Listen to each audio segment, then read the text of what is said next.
but super fun, entertaining.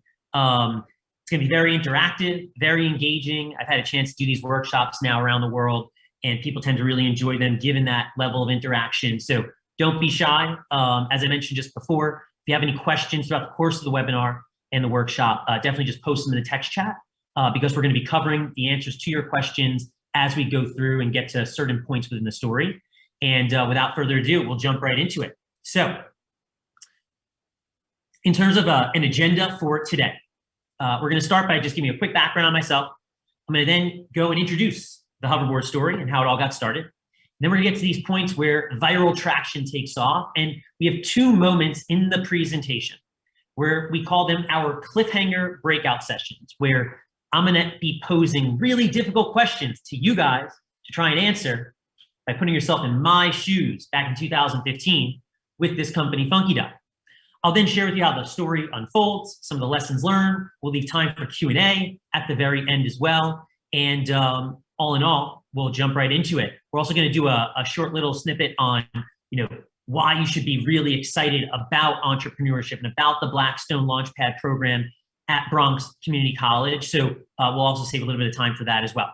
In terms of who am I, as Alana mentioned, 32 years old. I actually became addicted to entrepreneurship at one of the SUNY schools, University at Buffalo. So I know we got a CUNY audience, but I was a SUNY boy at University at Buffalo, graduated in 2011, and really became addicted to entrepreneurship through a business plan competition at University at Buffalo. It was called the Panache competition. And I entered that competition 3 different times, once sophomore year, once junior year, and then the last year was the year after graduating. And it was that 3rd time, which was the charm, when I won $10,000 in that competition to launch an awesome video conferencing company called vonvo.com, which you can see along the right-hand side, a short little or small little screenshot of what that looked like. It was kind of like a hybrid of maybe Zoom meets Kickstarter, or Google Hangouts meets Kickstarter.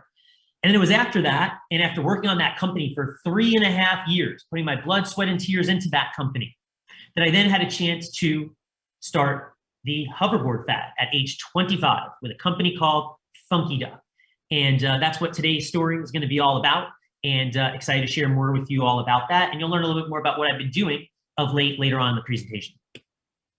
So I like to start off with a pretty fun, quick icebreaker, just to, again, let down the guard and really just gain some momentum into the start of the story. So by show of hands, don't be shy, how many of you have ever thought about, maybe planned to, or maybe actually started a company before, maybe even worked on your own dedicated project before? By show of hands, do we have anyone here that has had an opportunity to do that? Awesome, awesome, awesome. I see a few hands raised.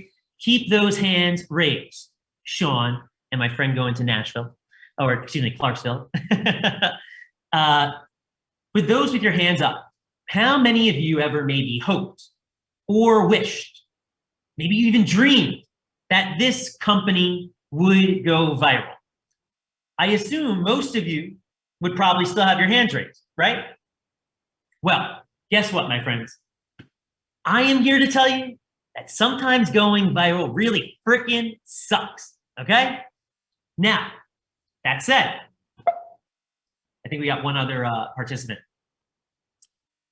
That said, if the proper plan is in place to allow for virality to thrive, it can be absolutely awesome.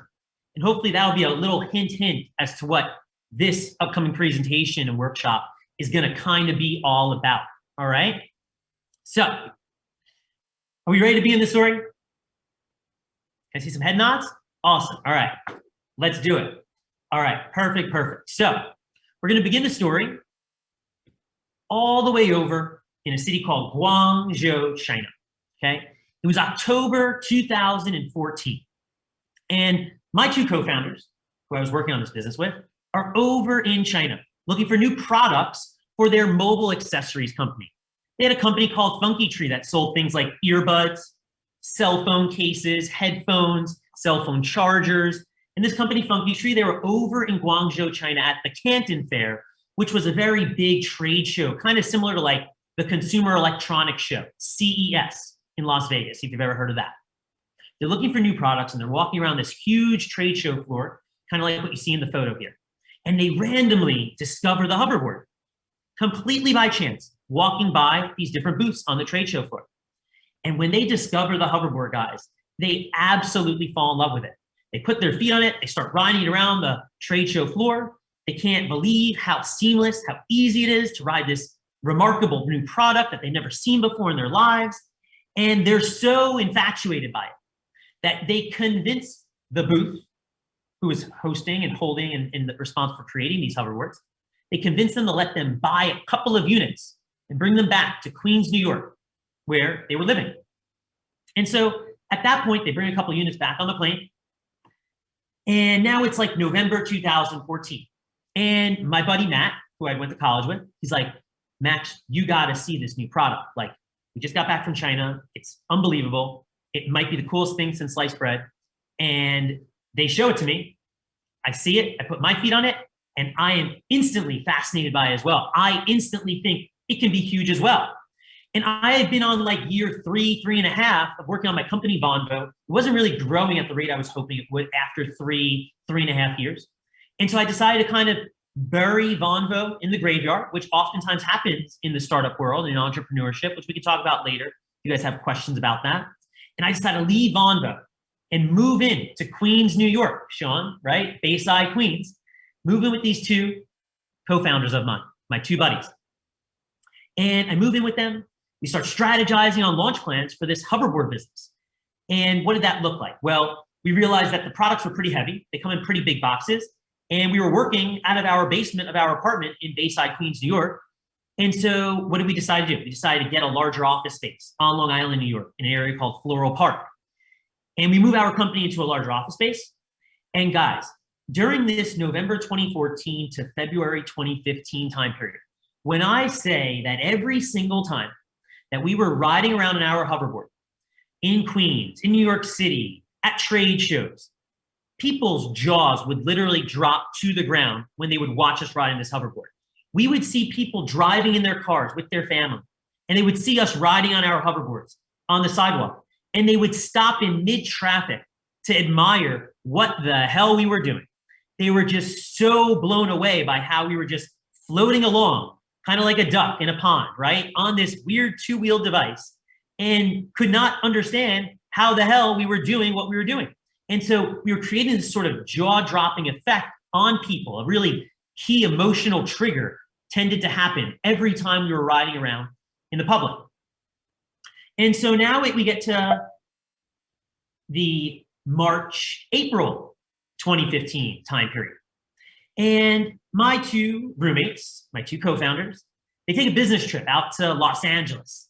They're going out to Los Angeles because a high-end retail store took a liking to the hoverboard.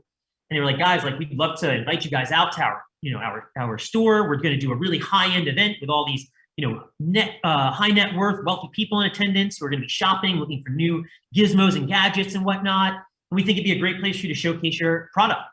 And so they go out to LA. They go to this store. They're in the parking lot of the store, and they serendipitously, by complete chance, meet this guy named Dave. And when Dave sees our hoverboard, he absolutely falls in love with it. Dave falls in love with it, and we find out to realize, as we talk to Dave and learn more about him, that when I say Dave is connected, and when I say connected, he is best friends with every freaking celebrity on the planet, and not like those C-list or D-lister celebrities, like A-list celebrities. He genuinely is best friends with them. And he falls in love with the product. He invites, my two co-founders, my two roommates to hang out and party with them for the weekend while they're in LA, and they get to know one another. And after a week of being out in LA and hanging out with him, they get back to New York, to Queens, where we were living. And as soon as they get off the plane, Dave tells them that there is serious rumor that Kendall Jenner from the Kardashian family, featured here in this photo, is interested in one of our hoverboards. Is interested in promoting our company because she thinks this product looks super, super cool, okay? And at that point, what do you think happens?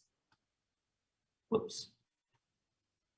We get Will Ferrell and Elf excited. That's what happens. Like, Kendall Jenner wants to promote us. Who has seen Will Ferrell and Elf, right? That level of excitement in that movie, like he is literally the happiest dude on the planet. And when we hear this news, we are super, super excited. We're like, what do you mean she wants to promote us? Like, you got to be kidding me. Like, entrepreneurs would absolutely kill for this kind of promotion. They'd go their whole careers awaiting this type of opportunity. We're 24 years old. We're going to get this opportunity right now. What? And she wants to promote our brand. And all it's going to require is giving her one free hoverboard. It just sort of seems too good to be true, right? And, you know, at this point in time, although we're not like officially launched yet, we do have like 24 hoverboards in our new office in Floral Park. So we've moved into our new office successfully. And so we've got, you know, 24, maybe three, somewhere in that range, 2 to 3 dozen hoverboards in our offices at that time. And at that point, what do you think happens? Well, we think, right? We start to think about a few different things, right? We're 24 years old, we're young entrepreneurs, we've got some experiences under our belt, obviously. You know, me with the Vonvo experience or the video conferencing software, my 2 buddies and roommates with the Funky Tree mobile accessories line. Now we've got this hoverboard. So we start thinking, right, as entrepreneurs, how are we going to approach and handle this situation? So one of the things that we start thinking about is, well, influencer marketing is a potential go-to market strategy for us. You know, like this is one approach, partnering up with these big time celebrities or maybe even smaller time celebrities to promote our brand, right?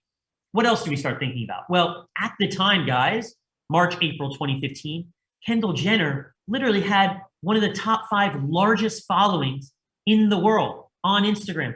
Over 50 million followers at that time. I think now it's like 150 million some odd, but just gives you a sense of how large magnitude her reach was, right? On top of that, we're sort of saying to ourselves, like, is this opportunity kind of too good to be true? Like literally like $0 in cost. Typically you hear about having to work with Kendall Jenner. Maybe it's going to cost you like $50,000, $100,000, $1 million. She just wants one of our hoverboards. That's it. Like nothing else. We just can't even believe it and fathom it, but it's true. And we're sort of saying to ourselves, like, you know, is this going to be that shoot your shot moment, right? That we're just going to let us pass us by. You've heard that expression, right? We're really going to pass up this opportunity to work with someone so huge, so enormous. And so what do you guys think happens next? Well, I'm not going to tell you. This is when we get to one of our first breakout sessions where I leave you on a cliffhanger, such as what I just left you on. Okay. So go ahead.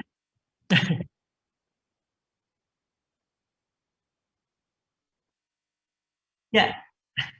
So what we're going to do, and remind me what your name was, sir, who was just speaking. I don't know all the names off here. Hey, Brandon. So what we're going to do is I'm going to give you guys 2 minutes right now to ask me any questions that you have that can help provide more clarity in the story up until this point in time. If you try to ask me a question that will give away maybe what happens next, I'm not going to answer because I don't want to give away what happens next, obviously. And then I'm going to divide the group up today into breakout groups. And you're going to get 5 minutes to answer this question.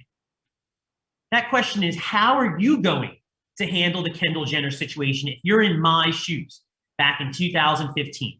While trying to keep in mind the best interests of building a sustainable business, okay? It's a really challenging question. And I want you guys to try and put on your entrepreneurial hat, put yourself in my shoes back in 2015, try and answer this question. And I'll give you guys now 2 minutes to ask any questions that you have that will help you answer this question better in your breakout groups. And who's got a question? Because I've got an answer. Brendan, do you have a question by any chance that might be able to help add some clarity that might help you answer this question with your breakout group in a few minutes?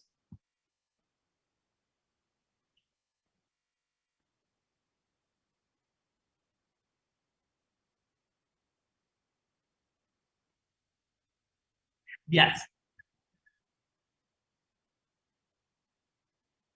Yeah, great question. It's a great question. So I think,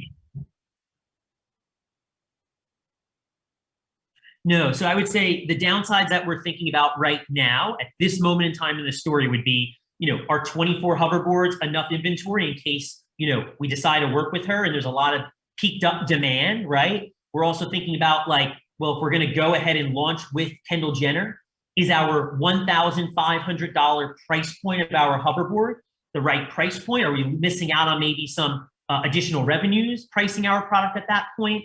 We're also thinking about like what might be some of the repercussions that come with launching with a Kendall Jenner. Will it be all positive? Are people going to, in open arms, receptively, positively receive this product, right? If we launch with a Kendall Jenner, there are a lot of people that love Kendall Jenner, but there's also some haters out there, right? So, we're thinking about some of those different things if you're asking about some negative downsides. Does anyone else have a question that can help clarify some other details in the story up until this point? Did you guys have like a plan to start production for more hoverboards if she did? Great question. Great question. So you should be assuming at this point in the story that there is money in the bank for us to order more hoverboards from our manufacturer in China. One of my roommates had a rich uncle who was like our silent investor. You can kind of think of him as. And so if we needed to order more hoverboards, you should be thinking at this point in the story that the ability to order more hoverboards would be fairly easy for us to do. We can pretty seamlessly place an order for additional hoverboards. Does that make sense? Yeah, definitely. Thank you. Cool. You got it. Anyone else have a question? We'll take one more before we break you up into breakout. Yes. Go ahead. The Kendall Jenner, I'm gonna just end on this. Like, did Kendall Jenner show any other one of the Kardashians, or did it promote any more promotion in that sense? Yeah. So do you mind just repeating the question one more time for me? Did Kendall Jenner show any other one of the Kardashians, or was there anyone else involved? Or? Yeah. So you should be thinking that right now all that's interested is Kendall, right? Dave showcased the product to Kendall. She loved it and wanted to learn more about it. Was interested in one of these. Someone like Kim or Kylie or any of the other Kardashians are not in play at this moment in time. But if that is going to help you answer the question, right? And I'll present my screen one more time. I saw that there was a question, so I just wanted to quickly double check what it was. Ultimately, if that, knowing that information is going to help you try and prepare a better answer with your group members in the breakout session, all the more to you to think about, oh, maybe we loop in a Kim, etc. So just because I want to be mindful of time, guys, I'm going to open up the breakout rooms. But before I do, I did see that there was one question in the chat from Eugene. So let me just address this. What effort did your team put into research and the technical and power source aspects of your new product?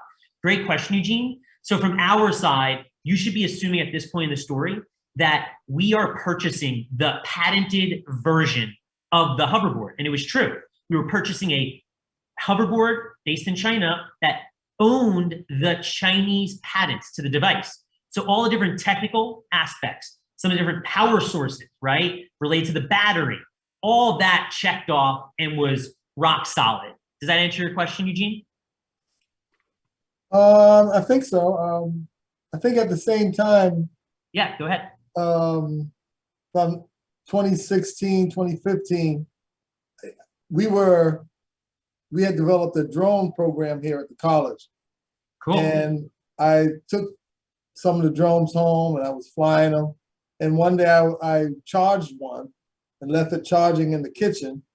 And then I noticed that there was smoke coming from somewhere. And I realized my kitchen was on fire because of the lithium ion battery. That's why I raised it up.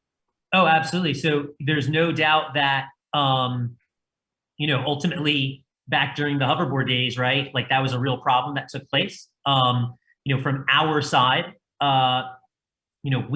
had the confidence, right, that our patented device from China was not going to have any of those issues, but you're hinting at what some of the other, additional issues were going to or could be, at that point in time, right? So definitely good thinking from your side to be thinking that that could be an issue, right? That we might come into contact with as the story goes on, but I'm not going to give too much away, right?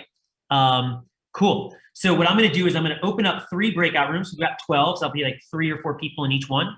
I'm going to create those breakout rooms. You're going to get 5 minutes to answer this question shown here on the screen.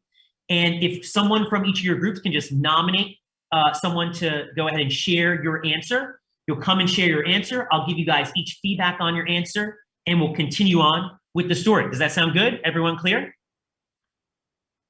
Beautiful. Okay, I'm going to create the breakout rooms, and I'll see you guys in 5 minutes. Awesome, awesome. Lewis, I see you're in one of the rooms with the group, so just don't give away any of the answers because you know what happens. Oh, I know, right? Okay, cool. I'm going to open up the rooms, and I'll see you guys in 5.